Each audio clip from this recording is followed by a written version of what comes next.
All right, here we go. Salute to Knicks Nation on this Wednesday afternoon. Another edition of KnicksFanTV's Bleacher Report simulcast. CP the franchise in the building. Special guest, friend of the program. We got Kevin O'Connor, man, NBA analyst, content creator, representing Yahoo Sports.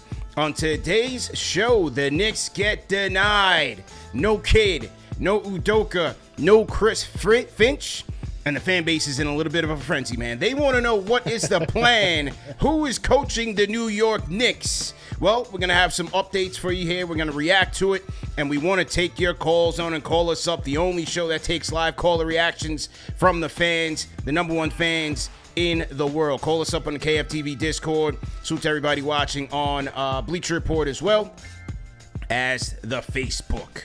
All right, let's get into it, man. KOC, man. As we said in the pre-show, as the world turns, Knicks edition, or as the world burns, because fan base ain't too happy today, man. I mean, understandably so. I mean, like, you're not in the finals, first of all. Like, That's obviously a major bummer. Second of all, it's like you're just getting denied over and over and over of all these coaches you want. But here's the thing, CP. Yeah. You're going for taking coaches. They got their contracts. Yeah. They got their contracts already. Like, it's, you know, why are you going for all these taking coaches when some of the best coaches we've seen in the NBA today were second row assistants at one point recently, or G League guys?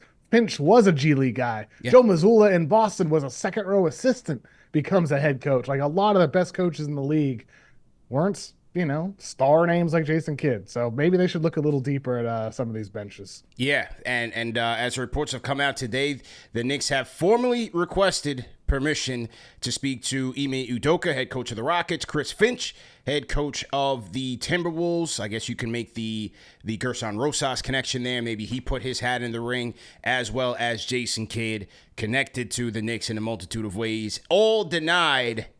So, with that being said, who do you like, Kev? Who do you like as a potential candidate? Do you want to coach the Knicks? What do you think? I mean, no, I do not want to coach the Knicks.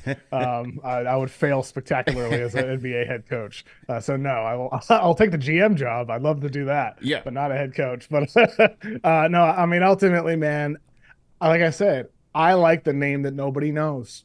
I like the name that nobody's thinking about. I don't like hearing Mark Jackson. I don't like hearing some of these big name coaches like Jason Kidd. I don't like hearing about Chris Finch.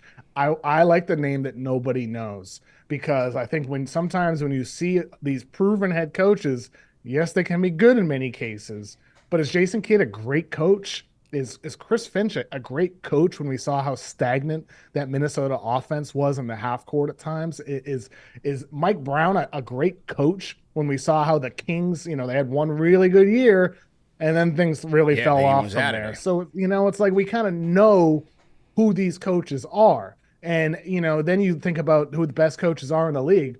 Eric Spoelstra started in a video room. Like, he was an assistant hired to become the head coach. Joe Mazzulla has become one of the better NBA head coaches, at least for a short amount of time. He needs to sustain it, but he's a second-row guy. A lot of the best coaches in basketball are names that you like. Who? Like, who? Like, who do you like? Who is this? Yeah. That's how the fan base reacts, and that's why I say, like, the best name to me is the name that nobody knows, including myself. I don't know exactly who they might be looking at from that standpoint. Yeah, and I will have a name to discuss in just a bit. But, you know, you mentioned it. You mentioned a guy like a Joe Mazzulla who literally got thrown into the deep end in September of an NBA offseason just 2 years ago. And it was a rough first year for him, too. CP. Yeah, very rough. Like, it was a really bad first year for Mazzulla. And like, he showed the importance, I think, of, like, how coaches develop, too. His second year was tremendous. First year, not so great, but like, so I think that's the patience is important too with some of those young coaches. But that's where, like, that's the tough part for the Knicks. They want the proven guy because they're ready today. So, like, it's tough to balance there. But I'm not sure any of the names that have been out there are clear upgrades over Tom Thibodeau. Yeah, and, you know, you mentioned the P word, which, you know, right now is a forbidden word amongst this Knicks fan base, because this is a team that fell 2 games short of the NBA Finals. And you just mentioned with Missoula, there was some growing pains there. After that first year, Boston fans were ready to run him out of town. Like, what are we doing here? What's Brad Stevens doing? The next year, they're NBA champions. But for this Knicks team, when you get rid of Tibbs, and Tibbs just put out a heartfelt penned thank you in the New York Times. We'll get to that in a minute. But when you show Tibbs the door for all that he's done, now the fan base is in a bit of a panic saying, what is the plan here? How did you let this guy go without a firm alternative? And can this guy, because it's finals or bust right now, in terms of the expectations, it's finals or bust. I see. I understand, like, people saying, like, Mannix was on my podcast earlier this week, and he's like, well, clearly the Knicks fired Tibbs without a plan. And I understand a lot of fans feel that way too. But the plan was to look around at a bunch of candidates, clearly. I don't think they necessarily... it might be a bad thing if they were laser focused on just one name rather than putting out feelers to literally everybody, because we're hearing the big names. Like, we're hearing Jason Kidd and Mark Jackson. Could he return to coaching? Like, people love to throw out Jeff Van Gundy returned to New York. He ain't coming back. Not that he's been connected yet, but it's just like the big names. And that's why, like, under the radar, are they also looking at the names that nobody knows? Like, maybe that was the plan all along, is to throw out as many lines as possible, see where there's interest, interview as many candidates as possible. And I don't know. I don't know if the Knicks are interviewing like a Jordan Ott going to the Suns, like an assistant coach getting a first head coaching gig. But I would imagine they will and are. Yeah. Look, I can understand the frustration from the fan base because, again, this is a time of uncertainty when you had it to a certain extent with Tibbs. Like, he kind of knew what you were getting, even though you wanted a little bit more. So the fear of the unknown right now is kind of seeping into this fan base where people are like, man, what is going on? But at the same time, I understand that, hey, if you didn't believe that this guy was the guy to take you to the top, I do also believe in doing your extensive search, doing your homework, doing your due diligence. Hey, maybe it's a long shot that Udoka is available, Chris Finch, if they believe in them, but it's still worth a shot to call and say, what's going on? Can we offer you a draft pick or two? Is the relationship tight? Does that guy want to, talk to his management and say, hey, I'd like to take this opportunity. Thanks for the time, but I'd like to move on. You never know what could happen, who could shake loose. So I don't necessarily blame Leon and these guys for kind of taking that prudent approach to even see if a coach under contract is available. Sure. I think with the names that have been thrown out there, though, that's where my issue is exactly. It's like, are we sure Jason Kidd's better than Tom Thibodeau? Are we sure Chris Finch is better than Tom Thibodeau? Are we sure about some of these names? And I'm not. Like, I was in camp of agreeing with the Knicks' decision to fire Tom Thibodeau because of his limitations as a head coach. He went to like two big lineups way too late, obviously playing the guys into the ground the year prior. Not a lot of enough of offensive imagination, yada, yada, yada. Like, Knicks fans know. I don't need to go through all the reasons. But at the same time, like, that doesn't guarantee the grass is always greener, right? Like we see the Bucks fire Mike Budenholzer, and it's like, yay, get rid of Bud, stuck in his ways. And then you hire Adrian Griffin. And then you hire Doc Rivers. And it's like, oh, wait a minute. Oh, we kind of miss Bud. Yeah. Right? Like, kind of miss who he was. And so the grass isn't always greener, but at the same time, sometimes, like, the greatest rewards come from those risks. And that's where the Knicks, like, it's about who they actually land on and who they actually get. And of the candidates out there so far, I don't think any of them are significantly better. They're more of a wash, in my opinion. Yeah. Shout out to Jay Thompson. He's a franchise channel member just for 2 months now. Shout out to Jay. He says, the plan is to see what's on the table. We are making an informed decision instead of making a hasty move. Trust Leon. We are good. And that's where I'm at. I have no choice but to trust Leon Rose, man. Look how far he's helped get this team through his decision-making, the team that he's put around. Nobody who saw this team being right there. And you can make the argument they had a chance to beat the Pacers. They would have been right there. They could have been in the NBA Finals this year. And a lot of that was the decisions, the hirings, the trades that Leon Rose made. So I got to trust him on this process, man. I mean, he's turned the franchise around, right? And I think you got to give him the credit there. What do you think about Who made the joke? Was it Nick Wright? Nick Wright might have made the joke recently about how Dolan was so focused on the sphere for a while, and now he's back and he's behind the Tibbs firing, and now things are going to go downhill. Now, Yeah, do you subscribe to, or is there any belief like within Nick's circles that Dolan is going to take greater control again, or is it yeah, still Leon Rose running the ship here? Because there's the thing with Dolan is it seemed like he trusted Phil Jackson to run the hmm ship. He trusted Leon Rose to run the ship. It seems like he's always empowered the front office from my perspective from the outside. It's just he hired the wrong guys and now he hired the right guy. I don't know. Like, yeah. what do you think about that when it comes to, that conversation about Leon? Yeah, he can be loyal to a fault, but I do think that as of late, he's kind of understood when the guys that he's trusting is running this thing into the ground. And so that's why when, like, even though he gave Phil a tremendous bag, when the fan base was outside protesting and rioting, like, yo, get this guy out of here, he made right on that deal. Steve Mills, same way. He may have stuck with Isaiah way too long. I mean, to the point where Isaiah is still on the board of directors. But he ultimately did make that move. And so Leon has earned that trust. And look, he is the owner of the team. He sits right there by the bench. He's at every game. He's at every playoff game. All of the faults that we saw with Tom Thibodeau, all the things that we saw, the disconnect between Tibbs and the team, he's right there, front row seat.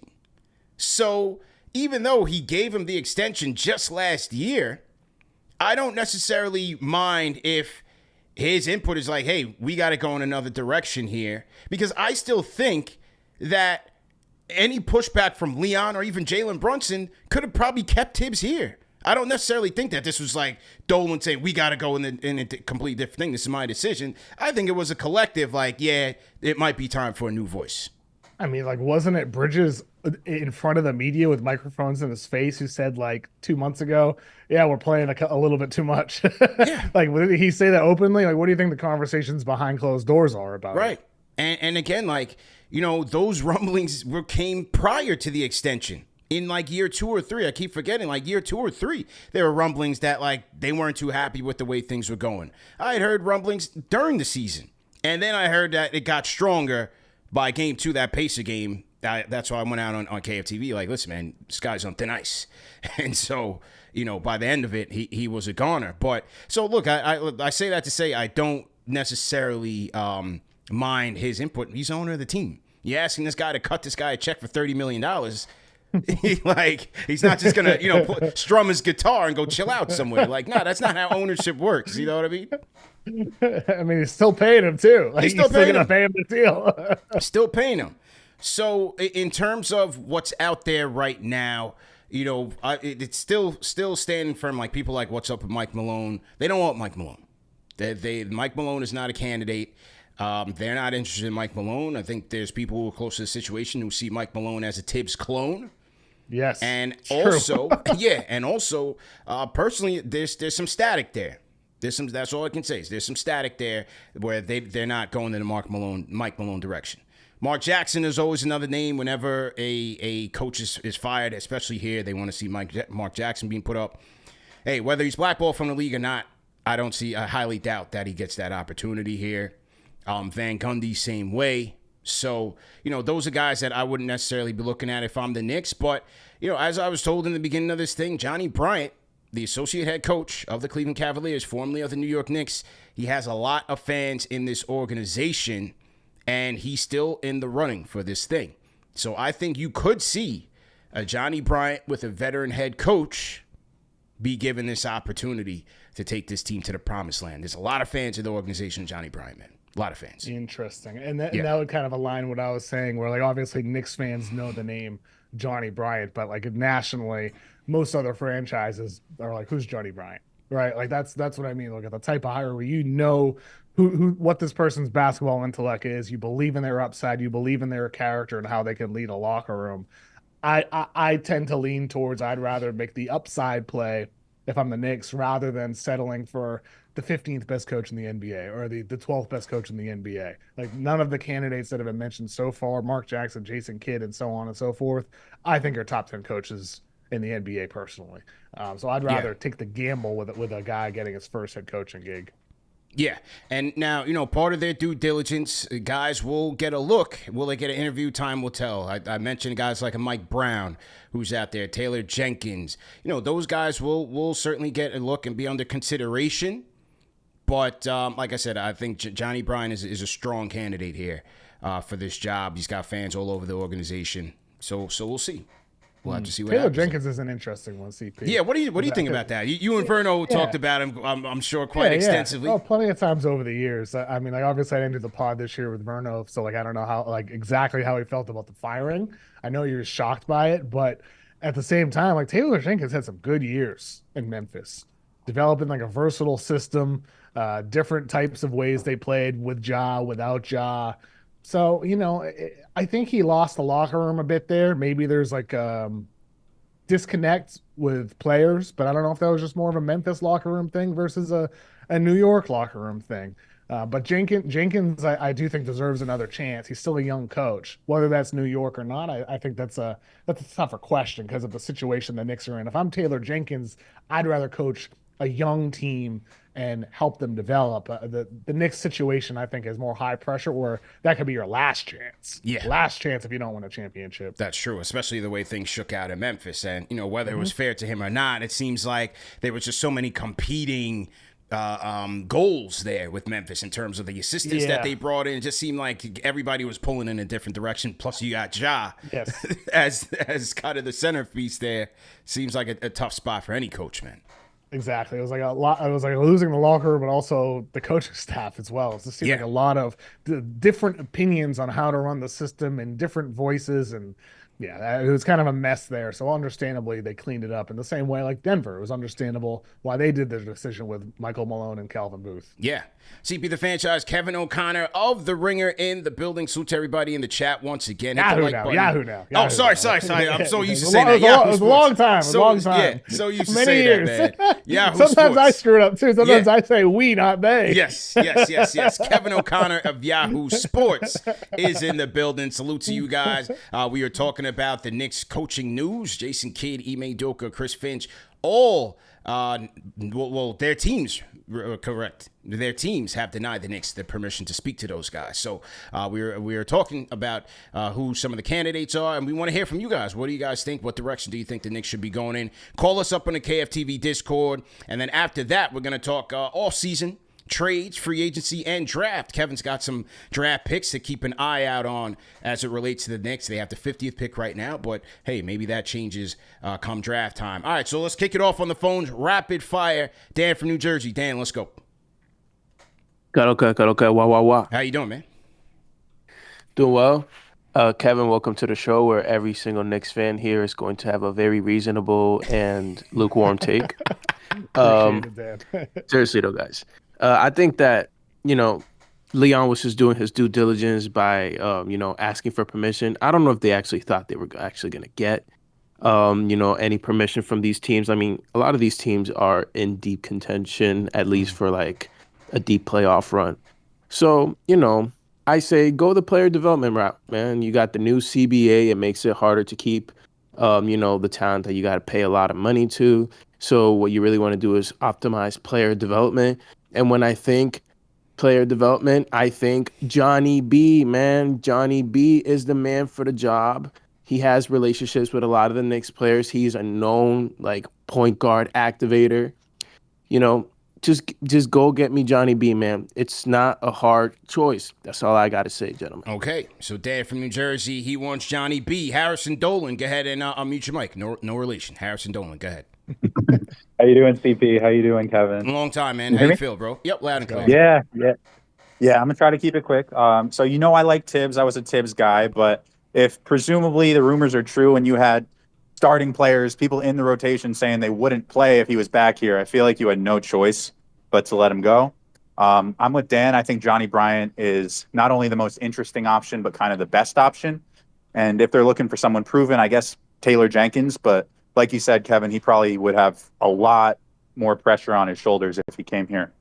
But as far as trades and Giannis and KD and stuff, I really think all the answers are on the roster right now.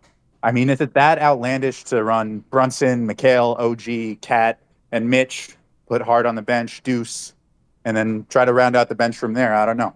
But appreciate you doing the lunchtime show. Yep. Hope y'all have a great day. Appreciate the call, man. Harrison Dolan on the Discord. Yeah, we're going to talk about some of that off-season stuff here.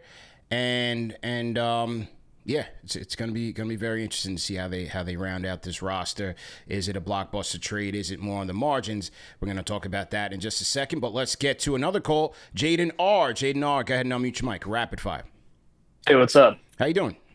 What's up? I'm good. I feel like I sound like a broken record now with the last two guys, but I think it's going to be Johnny Bryant. Okay. That day that Tibbs got fired and the Suns hired the other guy, I just feel like that's too much of a coincidence. I don't think there's any such thing as a coincidence in the NBA. And for everyone saying he's inexperienced, he was the head assistant coach under Tibbs when he won Coach of the Year. He was the head assistant coach when I forget the Cavs coach's name, but he just won Coach of the Year. So I don't know, maybe maybe he is pretty experienced. So I think he'd do a good job. So that's pretty much all I wanted to say. All right, Jaden R, he's going with the Johnny Bryant round. Okay, who else we got here on the Discord? Jay from the Lou. Jay, let's hear it. DP, much love, man. Hey, coming from the middle of the map. Rapid fire. I believe in the Johnny Bryant hype. I'm on the train. You know, this is like Phil Jackson when he got called up. This is, relatable to the Pat Riley when he got called up. I think it's time. The development he had over guys over the years, he's been in the league. I just think it's our time to go ahead and get him in. I'm not a believer of the Mark Jackson train. I think it's comparable to the Colin Kaepernick situation. I just think he's done. I think we got our guy, and let's just, play it right so we can get this draft going. Much love. All right, Jay from the Lou. Shout out to the middle of the map, man. Everybody checking in from the Midwest. So, hey, man, we got unanimous callers here, Kev. 4 callers all want Johnny B. They're going with you. They want the upstart coach, man. It's interesting. I mean, it makes me wonder, like all the proven guys, are there any Knicks fans, you included, CP, that would trade a first-round pick for a head coach? That's one of the names out there. Jason Kidd, one of the guys, Chris Finch. You wouldn't trade a 2026. Only Spolstra. You wouldn't trade the Wizards top 8 protected, whatever the protection is on that one. Well, because that one will most likely convert into 2 seconds. Like I was talking to Macri about that. Yeah. And because that one would likely convert into 2 seconds, probably. But just like Harrison Dolan said, we got to be developing guys too, man. And with this team, to me, every draft pick is very important from here on out, especially when you offloaded everything from Mikal Bridges. You got to hit on the draft picks. Last year's picks got to factor into this rotation, especially a Pacome Dadier, a wing who the Knicks need. Tyler Kolek. These guys got to be playing. Yeah. And we need a coach. Huck Porty. He played 17 minutes. Yeah. Next to Cat. Yeah. The whole year. That's a fact. 17 minutes? Like what? What? That's it? And then they play Mitchell Robinson and Cat. I think half of Mitchell Robinson's minutes in the postseason were next to Cat. And they're in the regular season. Obviously, he got back late, but I think he played 40 minutes, 25 minutes. It was a very low percentage of the time with Cat, at least. But that's the thing. It's you're going to play 2 bigs, and you got to develop young guys. All the guys you mentioned in the backcourt or the wing spot. But also, Huck Porty looked solid in some of the minutes that he played. But we didn't see him in situations that he would have to be in a postseason setting. I don't know. That was my big issue with Tibbs. But you need both, though, don't you? Everybody's talking about development. Don't you also need a proven tactician? Is it about a young head coach who can help develop, but also an experienced lead assistant? Absolutely. You got to go the Redick route where it's Redick and Brooks. You can't just have all new thing. And that's what I expected that the Knicks would do if they went the Bryant route, a strong veteran associate head coach to help them there with the X's and O's, with everything, because Johnny Bryant has never been a head coach at any level. And plus, wouldn't Johnny Bryant also keep some of the staff? He'd keep Rick Brunson. It's not a brand new name coming out of nowhere and saying, Jalen Brunson's dad, you're out of here. Right. Yeah. There's familiarity with him with the current staff. That is true there. Now, segueing here into the offseason, this just in from Shams. Let me fix this up here. Salute to everybody in the chat. Let me get this going here. One Kevin Durant. Now, he's somebody that you and I both have spoken about. ESPN reporting the Oh, my. Suns and KD's partner, Rich Kleiman, are sorting through trade options with interested teams, mainly Houston, San Antonio, Minnesota, Miami, and the New York Knicks. Woo! To that you say. Oh, good timing here. Yeah, to that you say, man. What do you think? Oh boy. First gut impression here is yeah, they should go for KD. Yes, they should go for Kevin Durant. I know Kevin Durant is 37 years old. He picked the Nets over the Knicks once before, many moons ago. But man, he's still a hell of a player, dude. He's still a hell of a bucket getter, hell of a shooter, floor spacer, and even though he's not quite at his peak defensively, he's solid. And I think if you put him in the Knicks situation, he'd add a much, much, much needed ingredient to this team. Now, what do you give up for him? Like, that's the tough part. I was very much in the camp of trade Karl Anthony Towns for Kevin Durant. I was very much in that camp and still am. Bridges is so important defensively. OG is so important defensively, and they still are capable of a lot on offense. I wouldn't feel good about giving those guys up for KD, considering the age gap and considering what they offer on the perimeter defensively and what they offer as help defenders. To me, I'd try to move Cat. I would try to move Cat and go get another big with either Josh Hart or in the draft, free agency, whatever the route is. That's the way I'd try to go as Cat for KD. And I know a lot of Knicks fans disagree with me because I already heard from them before. rate that take. Oh man, we got a lot of tomatoes in the chat. Get him out of here. We got a lot of tomatoes in the chat for KOC, man. We got to call you KO Hines, man. They got a lot of tomatoes in the chat for you here, man. What do you guys think in the chat? Rate that take in the chat. KD for Cat. Are you going for it or not? Rate that take in the chat. I think he ends up in San Antonio. Minnesota being a dark horse because of the Ant-Man connection. The report, at least what I was told, was that the report that they were going after him at the trade deadline, I'm hearing that was capped, that they never made an offer. That one didn't really make sense, that the Knicks try to go after him at the trade deadline. But I did hear that was a bit of cap that they made an offer. KD for Cat, it's my take is the same, man. I just think I agree with you. He's still a 25-point per game scorer. This is not about his skill set or his talent. It's still Kevin Durant at the end of the day. Would I trust him in a big spot over Karl Anthony Towns? Any day of the week and twice on Sunday. Any day of the week. Could I trade for him at 37 years old with the durability issues, with so much mileage, and then have to pay him? I can't do it, man. I think that's bad news. I think it's bad news. And bad vibes, man. I understand. I get it. Like there's no guarantees with KD, and he's old, and he's due for a new contract in 1 year. Yeah. I understand, but can you make it defensively to the NBA Finals and win the NBA Finals with Cat and Brunson both playing 35, 40 minutes a game in these high leverage moments defensively? Can you play at that level rely on? Can you? Like, not with Cat at the five. That's my 5. Fundamental question about the roster. Not with Cat at the 5. That's why I'm a but big Cat Mitch at guy. the 4. What about Cat at the 4? You're gonna have to try it. That's their only chance. Cat at the 5, they're not gonna. Do you have to try it if you have an opportunity to go get a Kevin Durant and then just shuffle the roster and get another big? Can you do that? Like I said, with the age, the durability, and the contract and the vibes, it's just there's two. When you have your chart of pros and cons. But here's the thing, CT. Right? Here's the thing. Okay. Yeah. There's always a story, right? Kevin Durant is this unbelievable basketball player, one of the 15 greatest players ever, top 10, top 20, however you want to rank him. He's one of the greatest players ever. He wins 2 championships with the Golden State Warriors, and they feel empty. And he leaves, and he fails. He falls short. He doesn't win again. He spurns the Knicks for the Nets. It goes as bad as it possibly could go there.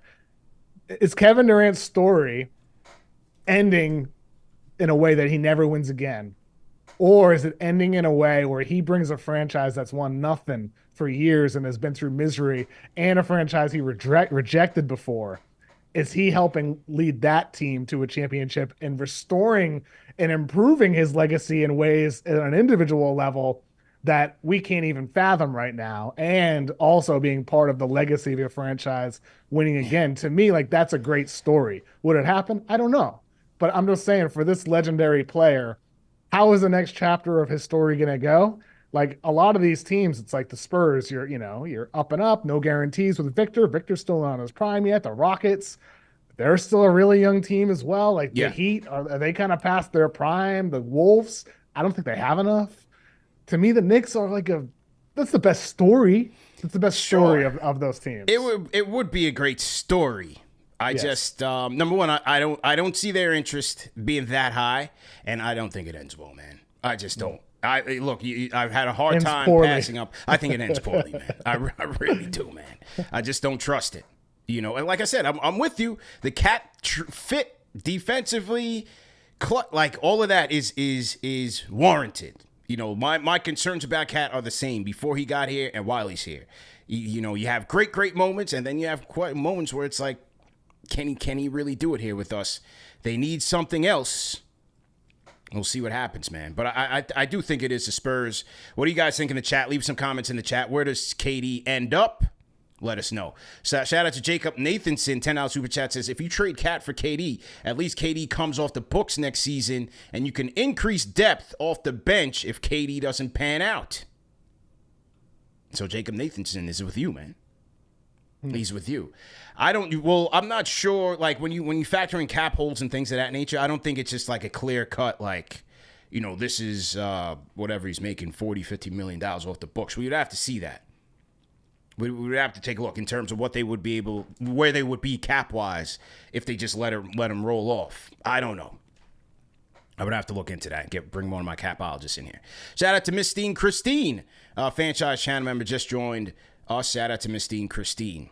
Okay, another guy out there, Giannis.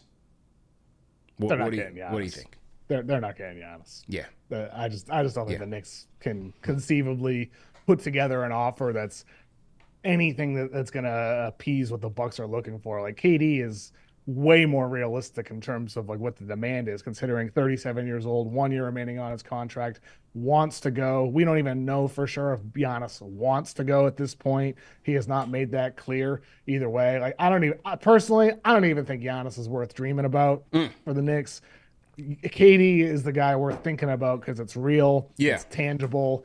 There's connections literally with the city through his agent, Rich Kleinman. So, I mean, like, I think KD is definitely worth thinking a lot about, but ultimately, I don't think Giannis is worth much of a thought unless he comes out and says, I want to trade to the New York Knicks. Is one of the teams on his list, but that has nothing even close to that has even happened. Whereas with KD, we have this now, and there's a bunch of different ways. Like, I'm in favor of the Cat route, but you know, tons of people in the chat would love to see Mikal Bridges be part of that. Like, Bridges and Josh Hart get you pretty close salary wise. It does get you close. Very, very close. Like, you're just, I think, $8 or $9 million off. I mean, so there's a lot of routes to get there. You talking McCall and Josh? That's tough, man. That's two character guys. I think about it. It's tough though. Yeah. But you give up picks too, swaps. Yeah, that's tough, man. They can't afford to give up the depth. That's the problem. I know it's a tough situation for the Knicks, but if they have the 50th pick, they can sign, minimums. That's a very bad free agent class. Yeah. So like, there's not a lot of ways to round out the roster unless you're flipping somebody else. But that's why, like, to me, like, let's just say you got Kevin Durant. Let's say you got Kevin Durant and it was for Bridges and Hart, or some combination like that. It is Mitchell Robinson at the 5, Karl Anthony Towns at the 4, and KD at the 3. Like, can KD play the 3 at this point? He's more of a 4. Not on nose wheels. Yeah, pop another Achilles. You want him in help situations more at the basket. I don't know, man. And then where do you put OG in that situation? I know. I just think there's a lot of defensive issues if you're not giving up Cat for Kevin Durant. So like, if you're against trading Cat for KD, I think I don't think the Bridges route really makes a lot of sense defensively at this stage. I think it might make you worse defensively. That's a good point. That's definitely a fair point. On the Giannis standpoint, from what I gather, people close to the situation, they're not putting all their eggs in the basket. They will kick the tires on it. They do expect him to ask out at some point from Milwaukee. But they are understanding that like it will take a Hail Mary, to land him. Multi-team trade. He wants to go to the Knicks, but it's a long shot. Knicks blew their load 1 year too early on Mikal Bridges. It's a fair argument. Yeah. Definitely fair argument. So we'll see where that lands. On the free agency front, they do have the taxpayer mid-level exception to deal with. I think it's like $5.9 million. A couple guys I'm taking a look at. What do you think about Tyus Jones? He went to Phoenix when the market dried out on him, trying to get that opportunity. Didn't really work out there. I think about a guy like a Tyus Jones. I think this team needs another ball handler. They could use another veteran backup point guard, someone who can create, get their own shot. What do you think about Tyus Jones, man? Give Tyler Kolek the ball. Okay. Give Kolek the ball. He's an upperclassman out of college, and he can be relied on to run some point. I'd give him an opportunity before I sign Jones, who is, he's a solid guy, but I'm not taking anything away from him. But I think between Jalen Brunson, obviously, and the starting lineup, and then McBride and Kolek and some of the options to handle the ball a bit off the bench, I kind of like the by committee approach for the bench units personally. I'm more thinking about bigs, who can support Mitchell Robinson at the 5. That's what's on my mind. Well, you do have Huck Porty there. If we take a look at some of the free agent centers, again, in their wheelhouse. Let's see how much. Mo Wagner, he made $11 million last year. I don't think Wagner's leaving Orlando. He's not leaving Orlando. I'd be surprised. I think he'll stay there. Some of the guys on my list. Yeah. What do you got? Paul Reed with the Pistons. Knicks fans don't like that. He's fine. Yeah. Thomas Bryant with Indiana. We see him in the finals right now. Yeah. Solid. Day'Ron Sharpe from the Nets. I think Day'Ron Sharpe is going to be a good rotation guy. And obviously doesn't move the needle much. And then the name that I love most, Larry Nance Jr. I like him. Yeah. Because Larry Nance is interesting because in his career, we've seen him play the 5. We've seen him play the 3. We've seen him defend perimeter guys. We've seen him shoot threes. We've seen him as a lob dunk guy. The only issue with Larry Nance is he never stays healthy. Yeah. He gets hurt every year with something. So that's the only concern with Larry Nance. But from a straight out basketball standpoint, I like him for the Knicks because you can use him in so many different lineups. You can use him next to another big. You can use him as a forward as well. And so Larry Nance would be top of my list for, Knicks free agents with what do they can spend $6 million? About $2 million? They can spend 6, but I had Bobby Marks on the show just last week, and the problem is if they use all of it, they're triggered at the second apron. Now, what he was saying to counter that is that a lot of guys' the vet minimum is pretty close to that. So he sees a situation where the Knicks utilize their vet minimum contracts to get these bench upgrades so that they're not triggering that second apron. Very tricky. Makes total sense. Yeah. And that's where, with some of these guys, even, Jones, he might not be a vet minimum guy. Larry Nance Jr., he might not be a vet minimum guy. He made 11. He made 11 this past year, Larry Nance Jr. And so, for some of those guys, they're going to have to make a choice. Do I want a little bit more money in what might be a worse situation, or do I want to go with a team where I feel like I can win, play a big role for that team? And ultimately, those decisions are hard to make sometimes for those guys. Jones goes to Phoenix expecting to start, goes poorly, and now you're looking at your market. It's not great.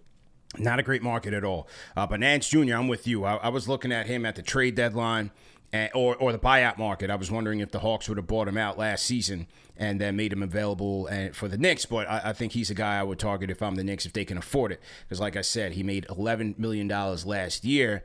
So that would take a pay cut, would require him taking a pay cut. Shot 47% from 3 last year, 50% from the field, 8 points, 4 rebounds. I like him as a Precious Achua upgrade and replacement if they can get him. So we'll see there. How about wings? Have you looked at the wing market? within that price range. What do you think? No, nobody really stands out. I mean, it's like such a crappy free agent market crappy, this year. Man. Crappy. Hey, it's so weak. I think for wings, nobody really, like when I scrolled through the free agent list before we got on a recording, I was like, I don't see anything. Like Jeff Green, he's a bench guy, bench veteran. Jayshawn Tate, if he was ever going to play for the Rockets any year, this would have been the year. So I mean, Jake LaRavia, like those were some of the names. That, what do you think about Thibault? He can't shoot. He can't shoot. He can't shoot. I mean, he's a great defender. He's an amazing human being, but he can't shoot. Yeah. I mean, unless that gets fixed, I just don't see how he's getting playoff minutes for you. Unless you just want a regular season guy, and then sure, go for it. But there's just not a lot of guys that. This free agent class sucks, man. It's a brutal, bad free agent class. It's looking brutal. It's so brutal that I see Knicks fans talking about Kelly Oubre Jr., man. Oh, God, if he opts out of Philadelphia, like he might opt in because the market, like, A, there's not a lot of teams with money, and B, I mean, actually, now that you say that, maybe he would opt out because he'd be one of the better wing free agents. For sure. Kelly Oubre Jr., man, 15-6 for the Sixers last year, 47% from the field, only shot 30% from three. That's a little brutal. Yeah. But one thing in common, he is part of the CAA mafia. Aaron Mintz, his representation, Austin Brown, David Spahn. So he is clicked in terms of the free agency criteria, man. He's with CAA. So, yeah, we'll have to see, man. The market is looking thin, but the Knicks need some help. And so, we talked about guys like a Kolik, like a Hukporti, like a Pacome Dadier. Those guys are going to need to take a next step up. Now, the Knicks do have the 50th pick in the draft this year, second-round pick. We'll see if they move up. You did recently do a mock draft courtesy of Yahoo Sports. You guys can find that on Yahoo Sports. I always like your draft guides. Who do you like for the Knicks? If they stay at 50, who do you like for the Knicks? I think my mock draft might be up now. I'm not sure if it updated yet, but got a mock draft update coming out today, and I have Janai Broom going to the New York Knicks. Auburn senior center, 6'10". He's the guy who went viral on social media with Duolingo, quote tweeting it saying like it's time to learn Chinese or whatever. How do you spell his name? I'm just pulling up his Johni Broome, Broome. Okay, there we go. Janai Broome, I compare him in the draft guide to Jalen Williams, not the wing Jalen Williams on the Oklahoma City Thunder, but that backup big man we saw play some important minutes for OKC this year, where he brings energy and toughness and rebounding. He can hit a handful of threes for you, so I like the floor spacing. And so I think at the 50th pick, it's obviously every year most of those guys are not going to pan out in the NBA. But Janai Broome, if he were at the 50th pick, to me, I think with his tone-setting style, he's worth a gamble for the Knicks as one of their potential options and leaning more towards playing with two bigs.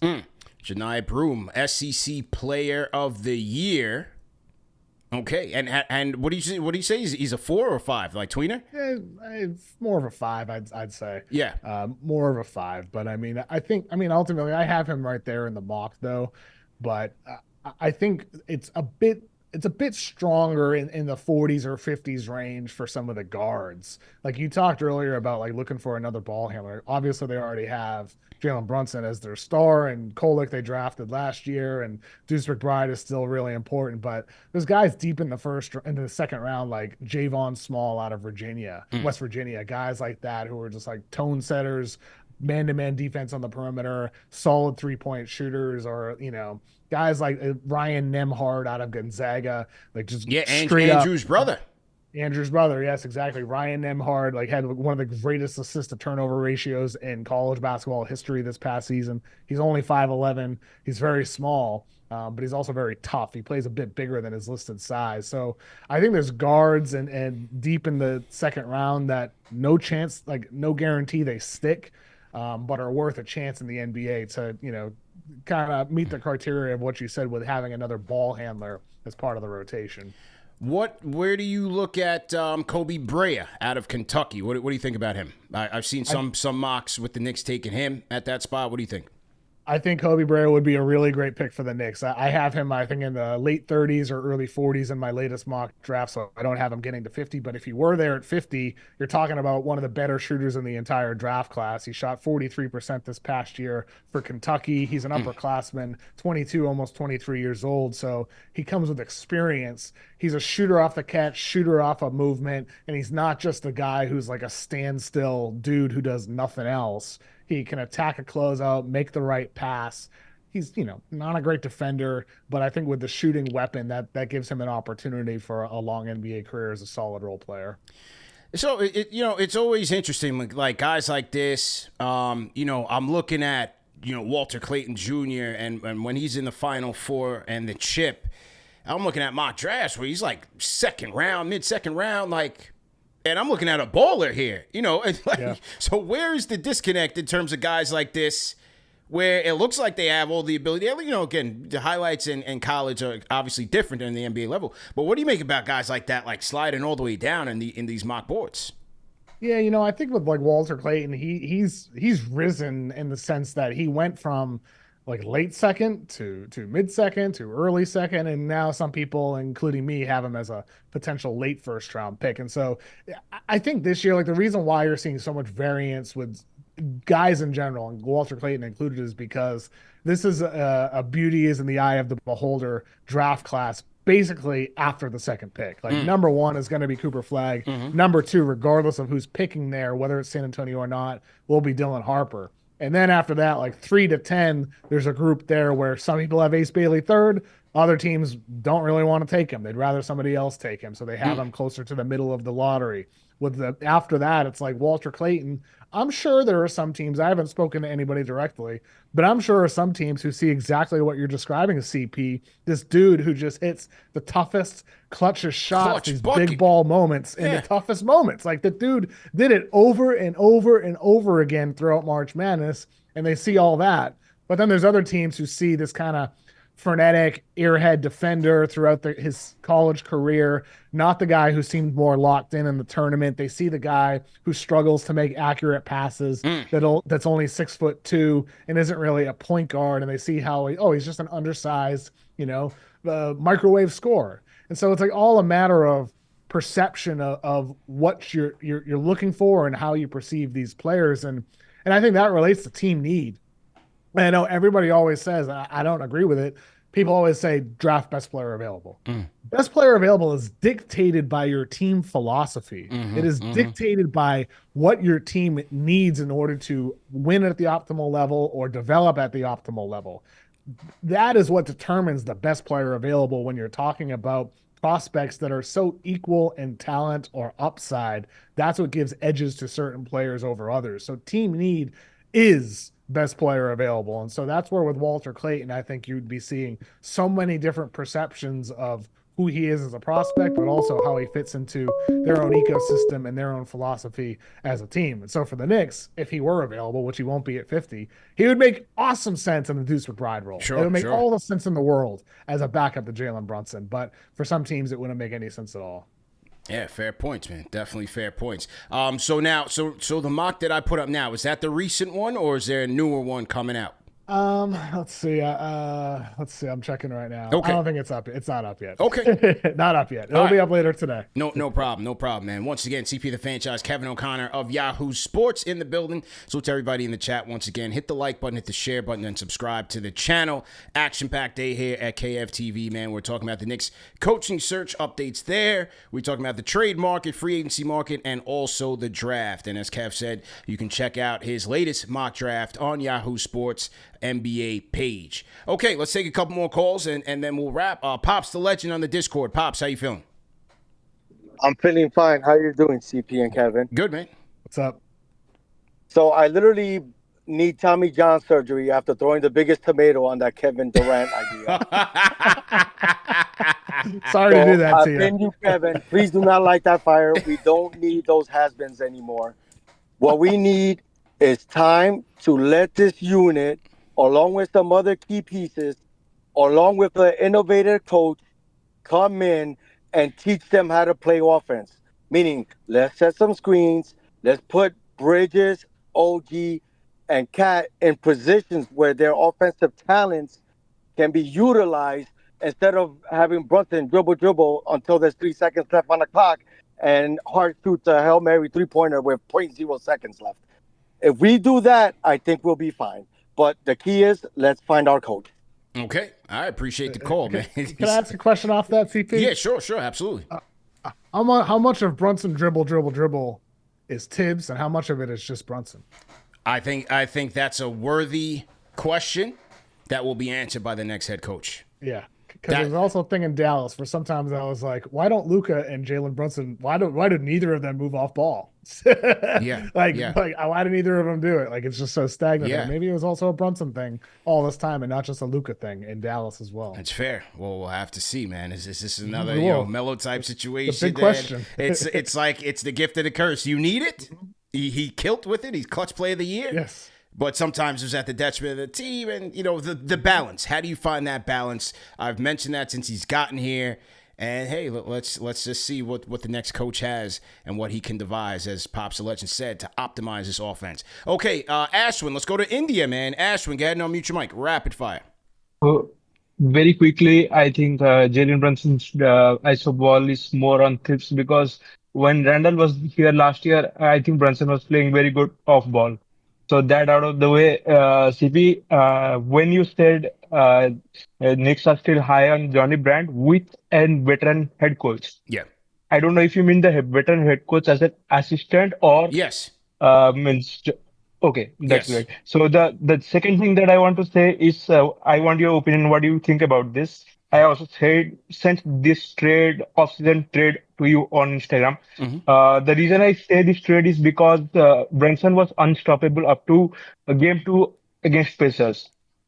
After that, he got fatigued, not gassed. He got fatigued. When we get fatigued, it's like your brain doesn't work and body doesn't work. That was because when Cat was playing with Deuce, Samet, and other players who could shoot, and Brunson was playing with Hart and Mitch after the opening of starters. So Brunson had to do way too much to score, and he got fatigued when the series went on. So we need another scorer another guard who can score very easily. And this trade is a 3-team trade. Philly gets Josh Hart, Knicks get Kobe White and Kelly Oubre. Kobe White is on last year, and Philly get some Drummond, Eric Gordon, New York first swap and Philly first round pick, and Tyler Kolek. There's no one. I am the biggest supporter of Tyler Kolek. Real quick, who would Chicago get again? The Andre Drummond, Eric Gordon, they are useless things. The main thing is New York future first swap, Philly future first round pick, and Tyler Kolek. Okay. Well, what do you guys think there, man? He wants. You have to pay to play, and I am the biggest supporter of Tyler Kolek. He's the only player whose passing I'm jealous of. So what do you think of this trade? Thank you for taking my call. Appreciate the call, man. What do you think, Kev? He wants Kobe White. I don't think it's enough. Yeah, I don't think so, man. He's playing at an all-star level, man. Kobe might make the all-star team next year. Yep. He might make the all-star team. Not enough. Yeah.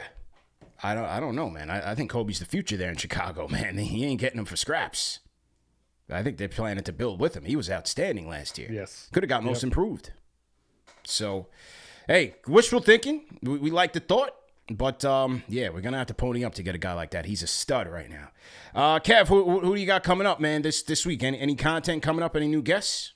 Well, I mean, I'm going to betray the Knicks fans, and I'm driving to Boston shortly to do an NBC Sports Boston stream talking Celtics in a couple hours. There we go. And then tonight, I'm doing my post-game live stream podcast over at Yahoo Sports YouTube channel talking about Pacers and Thunder, and then we'll be talking, I'm sure, 100% more about this Kevin Durant stuff involving the Knicks. We'll be talking about a lot of non-final stuff as well on the pod, streaming on Yahoo Sports tonight, or you can see it on the Kevin O'Connor Show. There we go, man. Well, great show, man. Definitely appreciate the time. I'll see you down in Vegas for Summer League, and hopefully we'll do this again, man, on the Summer League set, man. Appreciate it, CP. I appreciate you having me on, and thanks to everybody in the chat for participating. I had a great time. Yes, sir. And appreciate you being a good sport, man. You know, they throw tomatoes at you, but that's just an initiation ritual here. I can take it, man. It ruined my shirt, you know. I don't think I can wear it again, but you know, I'm feeling okay. All right, man. Stay up, bro. Appreciate it. Yes, sir. Salute to everybody in the chat once again. Shout out to my guy, Kevin O'Connor, in the building, man. Hit the like button, hit the share button, subscribe to the channel. Yeah, man, you guys gave Kev that work. I tell everybody all the time, man, you got to come with reasonable takes. Look, some people are going to like it. Some people are going to let you know about it. The tomatoes are going to be flying. But it's all in good fun here at the number one show for the fans, by the fans. I'm staying on. So if you guys want to call in, you guys want to throw your comments in the chat, let me know. No problem. So to everybody chilling on the lunchtime grind. If you guys are on the grind, go ahead and throw a hashtag grind in the chat, and I'll shout you guys out. I see my franchise channel members heavy in the building. D Cannon, salute. Boss 23, Will Latimer checking in from the ATL. Gregory Weiner, I see you in here. Who else? Will from LI, I saw earlier. Shout out to who else we got in here? Franchise channel members. Respect Shaq. If you guys are franchise channel members, man, go ahead and throw a salute in the chat, and we'll shout you guys out. Salute to everybody watching on the Facebook side. Eddie Rodriguez, I see you in here. Salute to Eddie. How you feeling? As the world turns or as the world burns? What do you guys think? That was a little bar I had coming into the show. Okay, let me salute the super chats that are in here. Make sure I'm not forgetting anybody. Will Hooper, Ill Will, $10 super chat says, if we were to hire Johnny Bryant, you'd think they would keep Tibbs and give him another position within the organization like the Celtics did with Brad Stevens. I appreciate the comment, but I don't see the fascination with giving Tibbs a front office role. What would that do? I don't see why we need to, as almost like an olive branch or a gesture of goodwill. I don't see why that's necessary. Here's the olive branch. You're getting $30 million to go chill in the Maldives and kick your feet up and watch basketball. He's definitely not going to the Maldives. He's probably in the gym right now, you know, with his playbook and watching finals. But you don't need to bestow upon him this, you know, ceremonial front office position for what? Knicks front office is loaded with people right now, loaded with decision makers. We don't need another chef in the kitchen that's already loaded. Let Leon and them handle it. They got Wes, you got Gerson, you got everybody you need in the front office to make solid decisions. You don't need Tibbs in there. And his track record in Minnesota being in that front office wasn't good anyway. He's getting $30 million. Bless. You're good. Appreciate the time. Appreciate everything. ES13, Artman, formerly known as Steve, $10 super chat. Franchise channel member says, I'm not trading Cat. He was pivotal to our playoff run. Minus Cat, we lose in the first round. Need shooting and bench. If we can't get Giannis or Booker, I'll pass on J. Kidd. Let this unit cook. Coach is key. Yes, it is. Coach is definitely key. And as I said, don't sleep on Johnny. I think Johnny is still very much in play here. And look, you know, they're doing their due diligence. They're canvassing the league. Yes, guys are under contract. Some of these guys that, you know, they're looking at. I didn't necessarily see that as a bad thing. You do your homework. Hey, you never know. Maybe there's some static in Dallas and Jason Kidd says, hey, I want out of here. You guys threw me under the bus in the Luka thing. I don't know what Nico's doing. Nico's not going to be here much longer. Get me out of here. Maybe that happens. Who knows? So you do your homework and see what's up. Junior Chroma, what's good, man? I see you in here. Salute. You just never know. Got to see what your options are. You just never know. Okay. I'm going to get to some more calls as well. Who else we want to get to here? Lunchtime grind. We got over 1,000 people in here. Let me know where you guys are checking in from, man. Throw your cities in the chat, and we will shout you guys out. We've been having a hot week here at KFTV, man. A lot of good guests, a lot of good content. So we appreciate everybody for tapping in with the number one show for the fans, by the fans. I want to salute one of our sponsors of today's show, and that is our friends at Car Gurus, man. Listen, making a big purchase should come with confidence, not confusion, especially when it comes to a car. Car Gurus helps you cut through the noise, showing you the best deals and in-depth vehicle details so you can feel confident about your purchase. Because when it comes to your big deal, you deserve the best deal. Finding the perfect car is like dating, where you swipe through a bunch of options, and you know, it's like coaching options too. Some look better than they actually are, and you just hope you don't settle for good enough. When you deserve something great, But with Car Gurus, they take the guesswork out of the car buying. Real price analysis, vehicle history, price drop alerts, and the best deals. No bad dates, just good cars. So buy and sell your next car today with Car Gurus at cargurus.com. Go to cargurus.com to make your big deal the best deal. That's cargurus.com, cargurus.com. Okay. All right, let's get to the phones here. I see a couple more people on the lunchtime grind. The Knicks Fix. Go ahead and unmute your mic. Knicks Fix. DP, what's up, bro? How you feeling, bro? Lunchtime. Lunchtime, man. A couple of rapid fire thoughts, man. The Knicks looking like a side chick right now, man. Just going after other people. But all joking aside, man, I think a hungry mouth, a quiet mouth doesn't get fed, right? So if you they're putting feelers out there. So, and the thing is, they're probably going to make it seem as though, like, okay, we did our due diligence. We asked a couple guys in the league. They're not available. Now we can go after the guy we really want, right? Which is Johnny Bryant. And then in regards to the stuff I'm hearing with, like, Dolan, there are two things I was thinking about this. I think Leon Rose was Tibbs' boy, right? Going back many, many years. So it's like, all right, even if Dolan was the guy that called the shot, he probably didn't want Leon Rose to take the heat to fire his own friend, right? He probably was like, look, I'll take the bullet. Or, I mean, it's like what you said. He's seeing the same thing that we are. He's the one cutting the check. So even if, right, what's the big deal if he did the right thing in the end, I think Dolan, like, again, this is another smokescreen, like you said, like Knicks for clicks. But in the end, man, just the last thought is, I want Johnny Bryant. I think, the relationships that he has, it looks like the Knicks are leading toward that, right? Whereas, like, they want interrelationships, somebody who's like familiar with the personnel. I think that's a guy that we should we really need to target.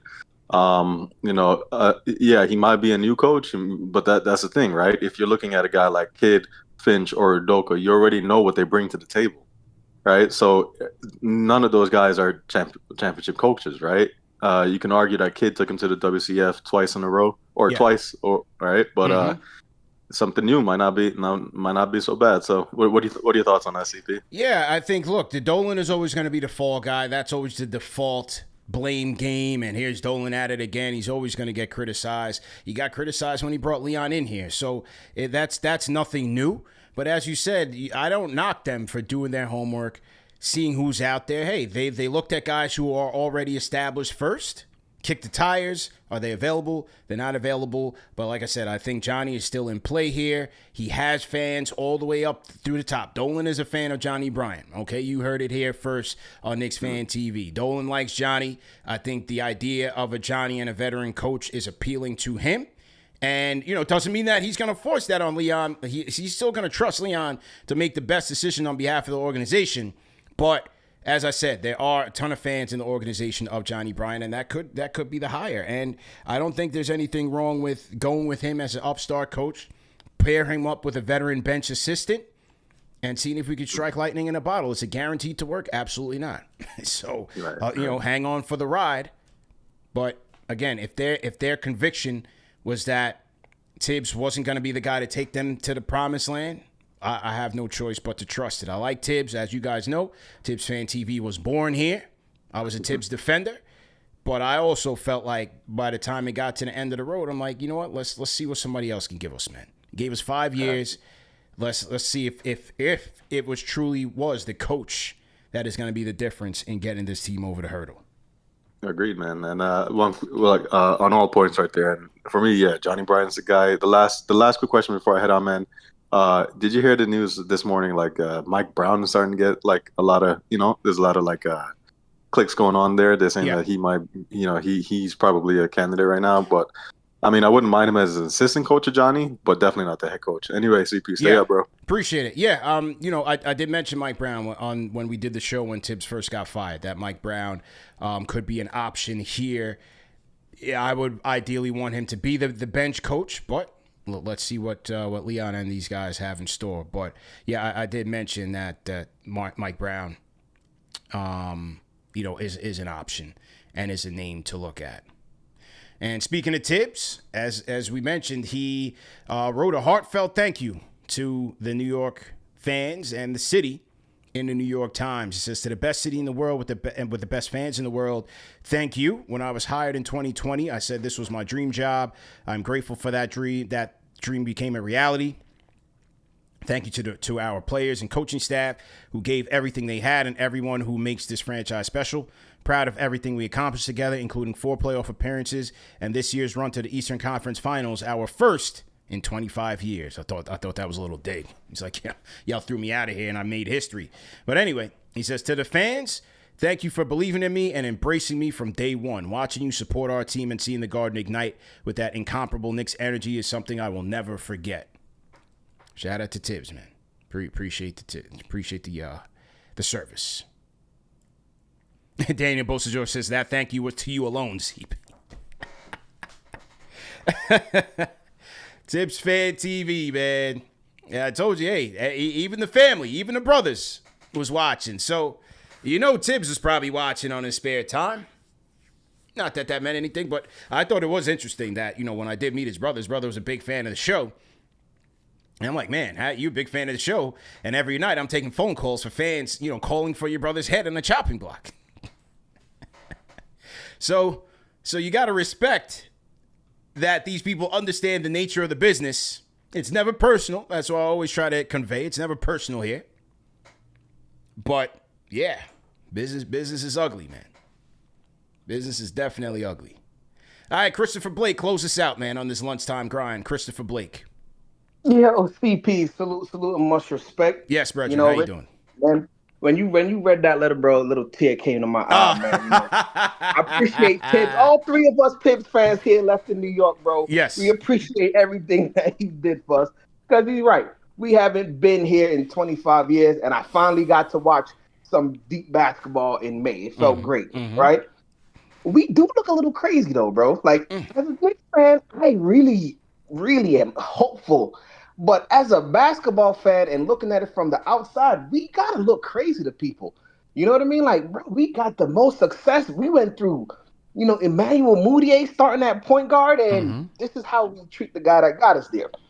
It is what it is, right? It's a funny business. We just got to roll with it and hope for the best next year. But one thing that I am kind of cautious, like, what are we going to do with Brunson and Cat playing together, bro? Like, it's almost like, and I'm thinking of this, and I'm like, when you think about the best teams, they talk about Michael and Scotty, Kobe and Shaq. They don't say Michael or Scotty. They don't say Kobe or Shaq. These guys got to play together. Yeah. And what kind of amalgamation can you come up with OG, Hart, and Bridges out defenders in between that? If they can't get it done, right? If Cat literally has a mental block against, because I used to scour Tibbs, like, I'm thinking, yo, why are we in drop? And for it to come out now, it's just Cat playing drop because he feels like it, not even because that's the coach's plan. That's kind of crazy to me, bro. Like, I don't know what we got to do in that situation, because even if you think about it from a standpoint of, does this work basketball-wise? If Cat and OG are arguing in a game in the playoffs, and to me personally, I think that's why they had to have those type of player meetings, because the problem is basketball. I don't really care how much of a nice guys these guys are in the locker room. If it doesn't work basketball-wise, what is a new coach going to implement that? Like, it can't be zone, because in a shooting league, how do you beat a zone? Shooting. Yeah. That's not a problem. That's not a problem. It can't be zone. If man defenses can't do it, like, what amalgamation is going to fix this? And I really think it's going to come down to somebody biting a bullet and saying, yo, we did something wrong here. We gotta make a move. I think Bridges, on top of that, I think Bridges is miscast as the type of defender he is. He's a 3. That's fair. And he's not a 2. He doesn't have the handle for a 2. So, even in the playoffs, I'm thinking, why is Brunson doing all of that to score? Well, you don't have a secondary ball handler. Yeah. None of your wings can dribble. Josh Hart, he got to be the second. He got to be the Randall now, right? And you see how difficult that role is. So, I don't know. Lots of questions. I really hope that the next coach that comes in, like, it's almost like we had to hope and wish and pray that the next coach has some type of way to make this work. But that's a lot, bro. It is a lot. So, man, it's going to be an interesting season. It's already been a crazy off season. So, but I know where I got to tune into to figure out and breathe and vent about how this thing is going to go next season. And we're going to be clicked in, man. All 82. All 82.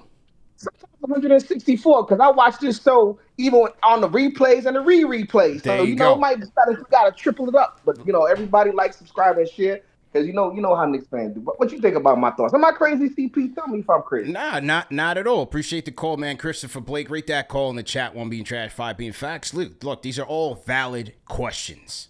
All right, there's no guarantees that the next coach is going to come in here and fix some of the ills of this team. However, on the converse to that, hey, this team was two wins away from the finals. This team had a 14-point lead with a minute and change left in Game 1. They win Game 1 of the ECF. They're in the finals against Oklahoma City. And hey, yes, we can tout Oklahoma City as this great team. Blah blah blah. You don't know what could happen.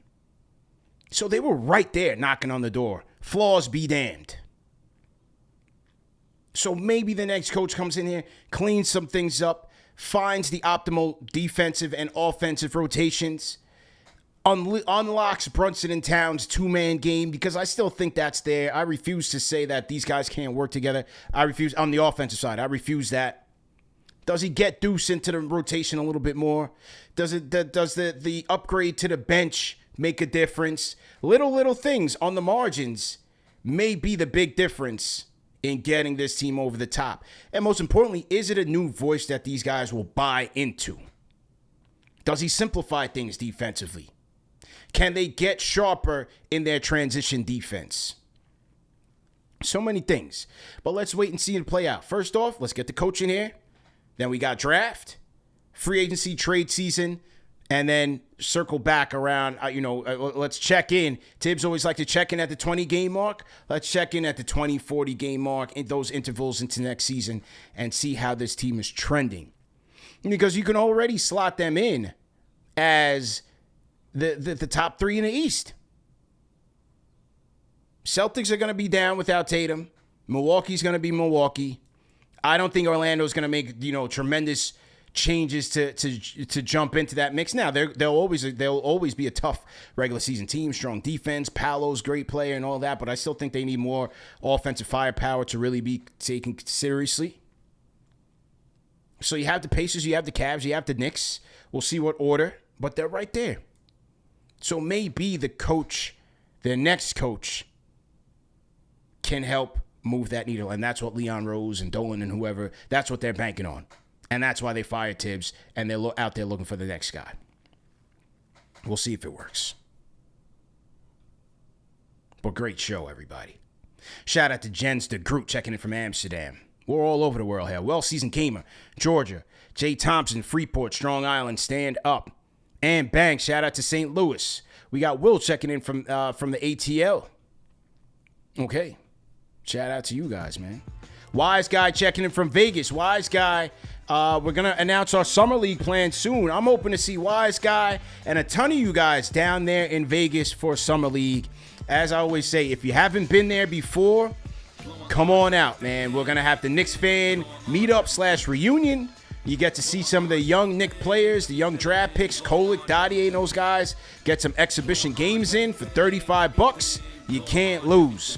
All day watching a basketball, $35. Cooper Flag and the gang. Summer League is the place to be this summer.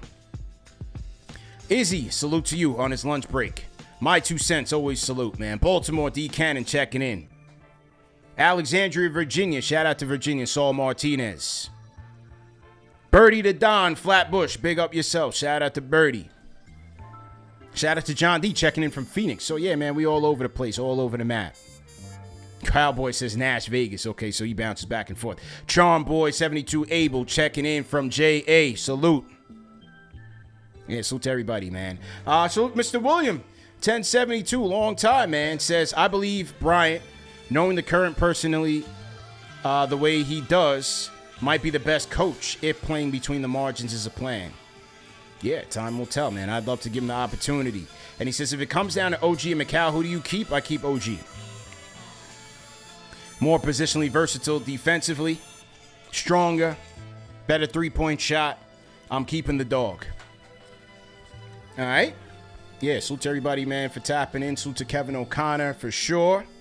Hey, if you guys missed yesterday's show with my guy Mike Wise, a former beat reporter, we previewed Vice's series and show, The Grudge. Tonight is the season finale, and it's about Pat Riley versus the Knicks. Quick 30-minute show about the history, but Mike Wise, man, great storyteller, told a ton of stories from the Riley days. We talked Tibbs, Van Gundy. He shared a great Charles Oakley story at the end of yesterday's show. Make sure you guys tap in and check that show as well, man. We had a great conversation, myself and Mike Wise. So salute to him.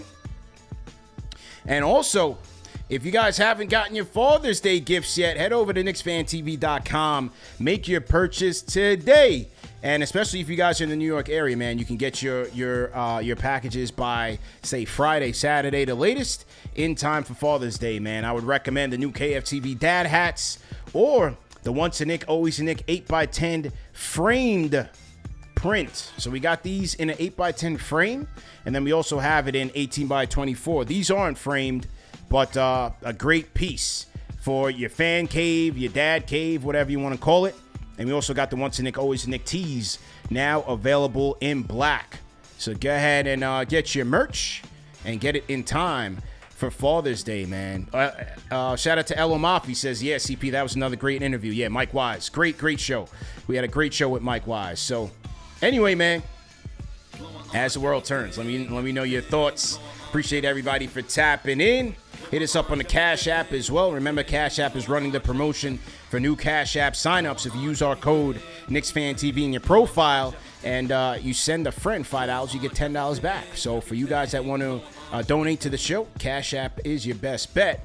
But we appreciate everybody just for like, share, and subscribing to the channel. #1 show for the fans, by the fans. Hey, maybe we can get to 100,000 subscribers before the off season is over. That would be incredible. But either way, man, leave me some comments. Let me know what you think. Great show. Thank you to Kevin O'Connor.